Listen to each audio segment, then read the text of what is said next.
This video will demonstrate the Hufcor GL series frameless glass wall Revit families. First I will demonstrate placement and flexing of a family. Next I will demonstrate some user adjustable parameters. And finally I will go over some visibility graphic overrides. I will start by creating an instance of the glass wall partition and align it to a wall face. The families include grips, so I can drag a grip to the opposite wall. The family can also be flexed by using the Properties palette. I'll change the width to 22 feet and change the ceiling height to 8 feet and apply. The Hufcor Revit families include manufacturing limits for each product. To demonstrate, I will change the ceiling height to 14 feet. The ceiling height for all GL series families is limited to 11 feet 3 inches. So even though I entered 14 feet, the family will not flex above the 11 foot 3 inch limit. The family defaults to the fewest number of panels, based on a 4-foot maximum panel width. As the family is flexed, the minimum storage clearance also flexes to reflect the number of panels and the panel width. Next I will demonstrate a few of the instance parameters available in the families. Pivot door lead replaces the lead panel with a 42-inch wide pivot door at the lead end of the partition. Pivot doors are fixed in place and do not move with the partition. Pivot door trail replaces the trail panel with a 42-inch wide pivot door at the stack end of the partition. Pivot swing to opposite side changes the pivot door swing direction without flipping the partition stack. The Revit families are designed to show a pivot door swing to one side only, but the GL series pivot doors are capable of swinging to both sides of the partition if requested.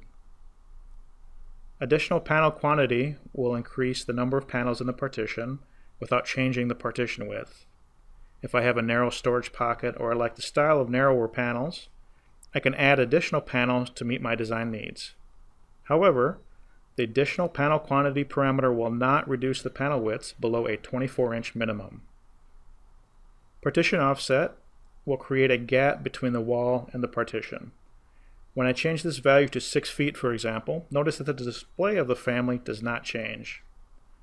When I uncheck Pivot Door Trail, the partition offset will now apply. This means the glass wall will not offset if a trail pivot door is in place. The partition offset parameter could be used when the glass wall overlaps a fixed wall, for example.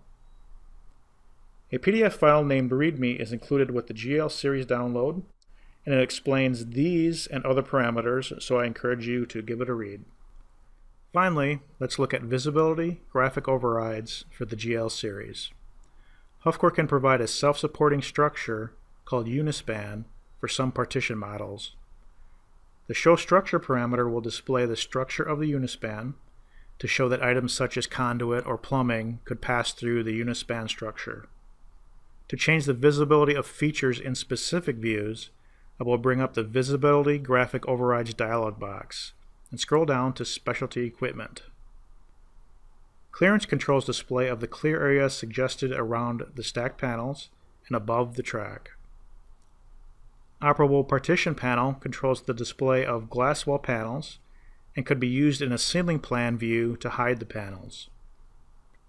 Overhead controls display of the track above the glass wall and could be used in a floor plan view to hide the track above.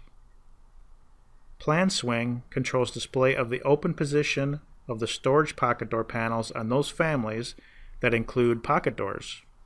This does not control display of pivot doors. Thank you for watching this introduction to Hufcor's GL series frameless glass wall Revit families. If you have any questions or comments, please contact us at bim@hufcor.com.